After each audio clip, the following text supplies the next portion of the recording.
ஆக்சுவலாக நீங்கள் வந்து இந்த ஃப்ரீமான் ஸ்ட்ரீட் வீடியோ பார்த்துருப்பீங்க. அங்கே தான் இந்த ரெஸ்டாரண்ட்டு பார்த்தேன். ஹார்ட் அட்டாக் 350 எல்பி அப்படின்னு போட்டிருந்துச்சு. இங்கே வந்து நீங்கள் 350 கிலோக்கு மேலே இருந்தீங்க அப்படின்னம்னா இங்கே சாப்பாடு ஃப்ரீ. 350 கிலோ இல்லை 350 எல்பி. சரிங்களா? இங்கே சாப்பிட்டதுக்கப்புறம் இங்கே உங்களுக்கு கிஃப்ட்டு வேணாலும் தருவாங்க. நீங்கள் போய் கேட்டிங்கன்னா கிஃப்ட்டு வேறு உங்களுக்கு கொடுப்பாங்க. அந்த கிஃப்ட்டு என்னன்றதை நான் கடைசியில் ஜாயின் பண்ணியிருக்கிறேன். சரிங்களா? அதையும் ஃபுல்லாக பாருங்கள். இந்த மாதிரி ஒரு ரெஸ்டாரண்ட் வந்து நான் பார்த்ததே கிடையாதுங்க.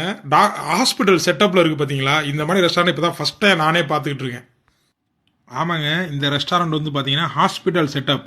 நம்ம ரெஸ்டாரண்ட்டை வந்து நிறைய செட்டப்பில் பார்த்துருப்போம். ஒரு ஃபாரஸ்ட் மணி, அப்புறம் பார்த்தீங்கன்னா ஒரு பார்க் மாதிரிலாம். ஆனால் இது வந்து பார்த்தீங்கன்னா பக்கா ஹாஸ்பிட்டல் செட்டப்பில் இருக்கும். அங்கே நர்ஸு, அங்கே வேலை பார்க்குறவங்க எல்லாருமே பார்த்தீங்க அப்படின்னா வெயிட்டர் தான். ஆனால் அவங்க அந்த மாதிரி ட்ரெஸ் பண்ணியிருப்பாங்க. இதில் கொடுமையான விஷயம் என்னன்னா, நம்ம போகிறோம்ல, நம்மளை பேஷண்ட்டாக ஆக்கி உட்கார வச்சுருவாங்க. நம்ம பேஷண்ட் மாதிரி அங்கே உட்காந்துருக்கணும். சைடில் பிளட்டு வர்றதுக்கு உண்டான அந்த ஸ்டாண்டுலாம் இருக்குது பார்த்தீங்களா? அந்த இதெல்லாம் இதில் இருக்கும். அதுதான் ஒரு பெரிய விஷயம். சாப்பிட்ற பிளேட் அப்படி தாங்க இருக்கும். ஹாஸ்பிட்டலில் யூஸ் பண்ணுறாங்கல்ல, அந்த மாதிரி பிளேட்லாம் வச்சுருப்பாங்க. இந்த சைடில் வருது பார்த்தீங்களா? அது வந்து ஒன்றுமே இல்லை, ஜூஸு. ஆனால் பிளட் மாதிரி வச்சுருக்காங்க பாருங்கள். இது வந்து ரொம்ப யூனிக்காக இருந்துச்சு இந்த ரெஸ்டாரண்ட்டு. ஆனால் இதில் அப்பாயின்மெண்ட் வாங்கணும் அப்படின்னாங்க. அதனால தான் நான் வாங்கலை. நான் அந்த இடத்துல அப்படியே பார்த்தேன். சரி, பார்த்ததுனால அவங்களுக்கு அப்படியே வீடியோ எடுத்துடலாமே அப்படின்னு சொல்லிட்டு தான் வீடியோ எடுத்தது. இது பெரிய வீடியோலாம் கிடையாது, ரொம்ப ஷார்ட்டாக தான் இந்த வீடியோ எடுத்திருப்போம். ஆனால் ரொம்ப யூனிக்காக இருந்துச்சு.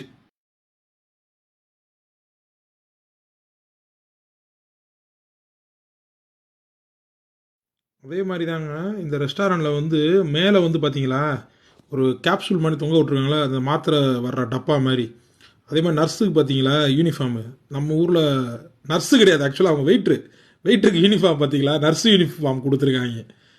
அங்கே உட்காந்துருக்க ஒரு கஸ்டமர் கூட வந்து பார்த்தீங்கன்னா ஏப்ரான் போட்டுட்டு அவங்க பேஷண்ட் மாதிரியே ட்ரீட் பண்ணுறாங்க. அடப்பா அவியலா, ஹாஸ்பிட்டலுக்கு வர்ற பேஷண்ட்டவே வந்து கெஸ்ட்டு பண்ணி ட்ரீட் பண்ணணும்னு சொல்லுவாங்க. இவங்க வந்த கெஸ்ட்டவே பார்த்தீங்களா பேஷண்ட் பண்ணி ட்ரீட் பண்ணிகிட்டு இருக்காங்க.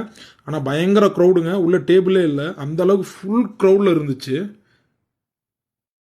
இந்த ரெஸ்டாரண்ட் மார்க்கெட்டிங்கை கேட்குறப்ப தான் அவங்க தலையே சுற்றிடும். என்னன்னா மார்க்கெட்டிங் என்ன தெரியுங்களா, இது வந்து ஒரு வெயிட் மிஷின். இந்த வெயிட்டில் ஏறி நீங்கள் பார்க்குறப்ப 350 எல்பி அதுக்கு மேலே இருந்துச்சுன்னா இந்த ரெஸ்டாரண்ட்டில் நீங்கள் ஃப்ரீயாக சாப்பிட்டுக்கலாம், அந்த ஒரு நபர் மட்டும். சூப்பரான ஒரு அட்வர்டைஸ்மெண்ட் ஸ்ட்ராட்டஜி பார்த்தீங்களா? ஓவர் வெயிட் இருந்துச்சுன்னா உங்களுக்கு ஃபுட்டு ஃப்ரீ. அந்த மாதிரி ஒரு ஸ்ட்ராட்டஜியை மெயின்டைன் பண்ணுறாங்க. இதை வீடியோ பார்த்துருப்பீங்க. Thank you very much. அடுத்த வீடியோவில் பார்க்கலாம். பாய் பாய். ஒரு கிஃப்ட் கொடுப்பாங்கன்னு சொன்னேன்ல, அந்த கிஃப்ட் இதுதாங்க.